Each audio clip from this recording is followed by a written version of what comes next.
आइए दोस्तों देखते हैं प्रॉफिट एंड लॉस का एक इतना ज़्यादा इंपॉर्टेंट टाइप देखते हैं कि आपकी कोई भी ऐसी परीक्षा नहीं है जिसमें ये प्रॉफिट एंड लॉस का ये टाइप ना पूछा जाता हो। और मैं आपको टाइप बताने से पहले बता दूं ये आज हमारा चौथा वीडियो है। इससे पहले मैं 3 वीडियो बना चुका हूं। अगर वो आपने तीनों वीडियो नहीं देखे तो आप पहले उन्हें जाकर देख लीजिए और तीनों वीडियो का लिंक डिस्क्रिप्शन में दिया गया है, क्योंकि ये प्रॉफिट एंड लॉस का बहुत ही ज़्यादा इंपॉर्टेंट टाइप है और आप समझने की, और मैं आपको गारंटी देता हूं कि ये टाइप आपके जरूर ही समझ में आएगा और मैं आपको अच्छी तरीके से समझाऊंगा। और मैं आपको बता दूं इस वीडियो में मैं 3 क्वेश्चन देखने वाला हूं। मैं इस वीडियो में एक ही टाइप के 3 क्वेश्चन देखने वाला हूं और आपको अच्छी तरीके से ये टाइप समझना है और बहुत ही ज़्यादा इंपॉर्टेंट टाइप है। तो देखते हैं बिना कुछ देरी के वीडियो का। पहला क्वेश्चन है, एक वस्तु को 5600 रुपये में बेचने पर एक व्यक्ति को कुछ हानि होती है, उसी वस्तु को 6160 रुपये में बेचने पर उसे जो लाभ प्राप्त होता है वह हानि का 2/5 होता है। वस्तु का लागत मूल्य कितना है? आपको अच्छी तरीके से समझना है, ठीक है ना। क्वेश्चन मैंने बोला है ना, मैं इस वीडियो में 3 क्वेश्चन कराऊंगा और तीनों ही क्वेश्चन आपको अच्छी तरीके से समझने हैं। उसने बोला है अगर 5600 रुपये में बेचते हैं अगर हम 5600 रुपये में बेचते हैं तो हमें हानि होती है, अगर हम 6160 रुपये में बेचते हैं तो हमें क्या होता है? लाभ होता है। तो ये भी हमारा एसपी है और ये भी हमारा क्या एसपी है। तो उसने क्या बोला है, जो लाभ होता है ना वह हानि का 2/5 है। हानि का 2/5 है। जो हमारा प्रॉफिट है ना वो हानि का 2/5 है। तो देखिए अब हमें हानि का 2/5 निकालना होगा तो मैं हानि को 5 ही ले लेता हूं ना। अब इसका 2/5 निकालना होगा मुझे। 2/5 क्या हमारा प्रॉफिट है, ठीक है ना। तो मैंने मान लिया 5 यूनिट का क्या हुआ? लॉस हुआ है। तो 2 यूनिट का क्या हुआ? उससे प्रॉफिट हुआ है। अब देखिए उसने क्या बोला है, एक वस्तु को 5600 रुपये में बेचने पर मैंने हानि वाला पोर्शन इधर लिख लिया और प्रॉफिट वाला पोर्शन इधर लिख लिया है, ठीक है ना। उसने क्या बोला, एक वस्तु को 5600 रुपये में बेचने पर एक व्यक्ति को कुछ हानि होती है और उसी वस्तु को 6160 रुपये में बेचने पर उसे जो लाभ होता है वह हानि का 2/5 है। तो मैंने हानि 5 ले ली तो उसका प्रॉफिट कितना आ गया? 2 का आ गया, ठीक है ना, 2 यूनिट का आ गया। आप ऐसे कर, आप 10 भी ले सकते थे, 10 का 2/5 निकाल लेते तो हाँ 4 आ जाता। कुछ भी ले सकते, 20 ले लेते, 20 का 2/5 निकाल लेते, आप A to Z कुछ भी ले लेते। अब देखिए हम प्रॉफिट और लॉस को तो हम जोड़ते हैं, 5 और 2 कितना हो गया? 7। और इनका क्या करते हैं, हम अंतर लेते हैं।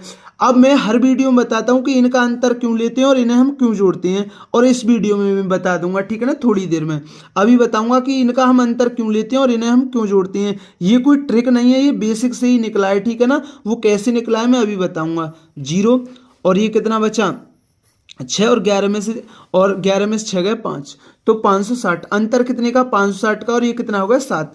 अगर हम प्रॉफिट और लॉस को क्यों जोड़ते हैं और एसपी का हम अंतर क्यों लेते हैं, देखिए समझिए। अगर जब हमें प्रॉफिट होता है तो हमारा सीपी क्या होता है? एसपी में से हम प्रॉफिट को घटा देते हैं। जब हमारा लॉस होता है तो हमारा सीपी क्या होता है? सीपी होता है एसपी में हम लॉस को जोड़ देते हैं, ठीक है ना। अब देखिए हमारा लेफ्ट हैंड साइड बराबर है तो राइट हैंड साइड अपने आप बराबर हो जाएंगे। तो एसपी माइनस प्रॉफिट, और ये क्या है? SP plus loss. अब देखिए ये एसपी है, ये प्लस का इधर आके माइनस का हो गया और ये माइनस का इधर जाके प्लस का हो गया। अब आपने एक चीज नोटिस करी, हमने विक्रय मूल्य का तो अंतर लिया और प्रॉफिट और लॉस के हमने जोड़ दिए। तो ऐसे ही हमने प्रॉफिट और लॉस जोड़ दिए और हमने विक्रय मूल्य का क्या लिया? अंतर लिया है, ठीक है ना। तो आपको रटने की तो कोई जरूरत नहीं है। तो 7 की वैल्यू कितनी है? 560 है। तो 1 यूनिट का मान कितना होगा? वो होगा 80। तो हमें हानि कितने की हुई है? 80 पंजे कितना होता है? 400।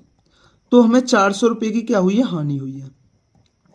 अगर हम लाभ की बात करें, 80 दूनी 160, तो हमें 160 रुपये का क्या हुआ है? हमें लाभ हुआ है, ठीक है ना। आप क्रय मूल्य इससे भी निकाल सकते हैं, इससे भी निकाल सकते हैं, ठीक है ना। क्रय मूल्य जब हमें प्रॉफिट हो रहा है तो हम एसपी में से प्रॉफिट को घटा देंगे। 6160 रुपये एसपी था, उसमें प्रॉफिट 160 रुपये का हटा दीजिए, या आप ऐसे निकाल लीजिए। अब देखिए 5600 रुपये क्या था, हमारा एसपी था और हमें 400 रुपये की हानि हो रही थी। जब हमें हानि होती है तो एसपी में हम लॉस को क्या करते हैं, जोड़ देते हैं, ठीक है ना। तो आप जोड़ दीजिए, तो आपका जो सीपी आएगा कहीं से भी कर लीजिए, वो कितना आएगा, वो 6000 रुपये आएगा, ठीक है ना। तो उसने क्या बोला, वस्तु का लागत मूल्य कितना है, तो वस्तु का लागत मूल्य कितना है, 6000 रुपये है। ये क्वेश्चन आपके अच्छी तरीके से क्लियर हुआ होगा। मैंने जैसे बताया कि मैं वीडियो में 3 क्वेश्चन बताऊंगा, तो ये था वीडियो का पहला क्वेश्चन और आपके अच्छी तरीके से क्लियर हुआ होगा। अब देखते हैं वीडियो का दूसरा क्वेश्चन है। जगत सिंह ने एक वस्तु को 6000 रुपये में बेचा और उसे हानि हुई। यदि उसने इसे 7400 रुपये में बेचा होता तो उसे जिस राशि की हानि हुई थी उसकी 2/3 धनराशि का लाभ मिला होता। उसे 25% का लाभ पाने के लिए वस्तु किस मूल्य पर बेचना चाहिए। अगर देखिए 6000 रुपये की बेचती है तो क्या होता है, उसे हानि होती है जगत सिंह को। अगर उसने 7400 रुपये में बेची तो उसे क्या होता है, लाभ होता है। लेकिन जो वो लाभ है ना, वो हानि का 2/3 है। तो आपको, क्योंकि उसने बोला है कि जिस राशि की हानि हुई उसकी 2/3 धनराशि का क्या मिला है, लाभ मिला है, तो मुझे हानि का 2/3 निकालना होगा। मुझे हानि का 2/3 निकालना होगा। तो मैंने हानि कितने की मान ली, 3 की मान ली, 3 यूनिट की मान ली। तो प्रॉफिट कितना हो गया, 2 यूनिट का क्या हो गया, प्रॉफिट हो गया, ठीक है ना। तो आप 3 का 2/3 निकालोगे तो कितना आएगा, 2 आएगा। आप 3 से कटने वाली कोई भी संख्या ले सकते हो, 6 ले लो, 12 ले लो, 18 ले लो, ठीक है ना, कुछ भी ले लो, आप कुछ भी ले लो। अगर आप बिना कटने वाली लोगे तो फिर वो भिन्न बनेगी, ठीक है ना। तो इसलिए आप कटने वाली संख्या ले लो, ठीक है ना। मैंने 3 मान ली, 3 की क्या हुई है, उसे 3 यूनिट की हानि हुई है, तो प्रॉफिट कितने का, 2 का है। तो 2 और 3 कितना हो गया, 5 हो गया। तो अंतर कितने का है, एसपी में कितने का अंतर है, 0 0। तो 1400 रुपये का अंतर है। तो 5 यूनिट का मान कितना है, 1400। तो 1 यूनिट का मान कितना होगा, 5 दूनी 10, 5 अट्ठी 40, 280 होगा। तो हानि कितने की होगी उसे, 0, 3 अट्ठे 24 का 4 और 3 840 रुपये की क्या होगी, हानि होगी, ठीक है ना। तो पहले मैं यहाँ से क्या निकाल लेता हूँ, मैं यहाँ से सीपी निकाल लेता हूँ। आप यहाँ से भी निकाल सकते हैं, ठीक है ना। प्रॉफिट निकाल के घटा देना। अब यहाँ क्या हो जाएगा, जुड़ जाएगा, ठीक है ना। क्योंकि जब हानि हो रही है तो एसपी में क्या होगा, एसपी में लॉस जुड़ जाएगा, ठीक है ना। तो 6840 क्या है हमारा, जगत सिंह की जो वस्तु है उसका क्या है, क्रय मूल्य है 6840। अब उसने क्या बोला है, 25% का लाभ पाने के लिए वस्तु किस मूल्य पर बेचनी चाहिए। हमसे एसपी पूछा है, जगत सिंह की वस्तु का एसपी कितना होगा। तो 25% का लाभ मतलब 125% वस्तु को बेचेगा। देखिए 25 पंजे और 25 चौका 100, 4 से काट दी, 4 एकन 4, 4 सत्ते 28, 4 एकन 0, 5 17 पंजे 85। तो 8550 रुपये की क्या है, उस वस्तु को बेचना चाहिए। अगर 25% का लाभ कमाना है ना जगत सिंह को, तो उस वस्तु को 8550 रुपये की बेचना चाहिए। जैसा कि मैंने बोला था मैं वीडियो में 3 क्वेश्चन बताऊंगा, तो मैंने 2 क्वेश्चन आपको अच्छी तरीके से समझा दिए। अब देखते हैं वीडियो का तीसरा और लास्ट क्वेश्चन है। अमित ने एक वस्तु 7000 रुपये में बेची और इस सौदे में उसे हानि हुई। यदि उसने इसे 8750 रुपये में बेचा होता तो उसे हानि की राशि के 3/4 के बराबर लाभ हुआ होता।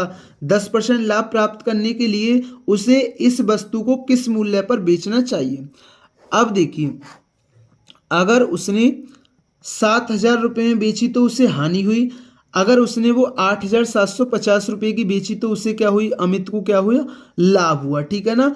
और उसे जो हानि हुई है वो उसे हानि की राशि के 3/4 के बराबर क्या हुआ, लाभ मिला है। तो मुझे हानि का 3/4 क्या मिला है, मुझे प्रॉफिट मिला है। तो मैं 4 से कटने वाली संख्या कोई भी ले सकता हूं मैं, ठीक है ना। तो मैंने 4 यूनिट का क्या मान लिया, लॉस मान लिया। तो प्रॉफिट कितने का होगा, 3 यूनिट का होगा, क्योंकि 4 का 3/4। आप 4 से कटने वाली 8 भी ले सकते हो, 12 भी ले सकते हो, ठीक है ना। उसका 3/4 निकाल देना, 4 और 3 7। और एसपी का अंतर कितना होगा, 0 5 0 5 और कितना आ गया, 1750। 7 की वैल्यू कितनी है, 1750 है। तो 1 यूनिट का मान कितना होगा, 7 दूनी 14, 7 पंजे 250। तो 4 यूनिट का मान कितना होगा, तो 25 चौका 100, तो 1000। तो 1000 रुपये की क्या हुई, उसे हानि हुई, ठीक है ना। आप यहाँ से भी निकाल सकते हैं, आप क्रय मूल्य आप यहाँ से भी निकाल सकते हैं। तो हमारा सीपी क्या होगा, जब हमें हानि हो रही है तो हम क्या करेंगे, एसपी में हानि को जोड़ देंगे तो हमारा क्या आ जाएगा, सीपी आ जाएगा, ठीक है ना। तो सीपी कितना आ गया, 8000 रुपये। तो उसने क्या बोला है, है ना। तो उस वस्तु का क्रय मूल्य, अमित की जो वस्तु उसका क्रय मूल्य कितना 8,000 रुपये है। 10% लाभ प्राप्त करने के लिए उसे इस वस्तु को किस मूल्य पर बेचना चाहिए। तो अमित की वस्तु का एसपी क्या होगा भाई, 8,000 रुपये की वस्तु है, उसे 10% का लाभ कमाना है तो 110% पर बेचना होगा। तो 11×8 = 88। तो अमित को अगर अमित को अपनी वस्तु पर 10% का लाभ कमाना है तो उसे 8,800 रुपये की बेचनी होगी। तो दोस्तों मैंने आज की वीडियो में 3 क्वेश्चन बताए और तीनों ही क्वेश्चन आपके अच्छी तरीके से क्लियर हुए होंगे। और फिर मैं बता दूं ये आज हमारा चौथा वीडियो था, इससे पहले मैं 3 वीडियो बना चुका हूं। अगर वो आपने तीनों वीडियो नहीं देखे तो आप पहले उन तीनों वीडियो को देख लीजिए, जिसका लिंक डिस्क्रिप्शन में दिया गया है। क्योंकि ये टाइप बहुत ही ज़्यादा इंपॉर्टेंट है, आपकी कोई भी ऐसी परीक्षा नहीं है जिसमें ये टाइप ना पूछा जाता हो। अगर दोस्तों वीडियो अच्छी लगी हो तो वीडियो को जरूर लाइक किया करें, चैनल पर नहीं है तो चैनल को जरूर सब्सक्राइब किया करें। थैंक यू दोस्तों।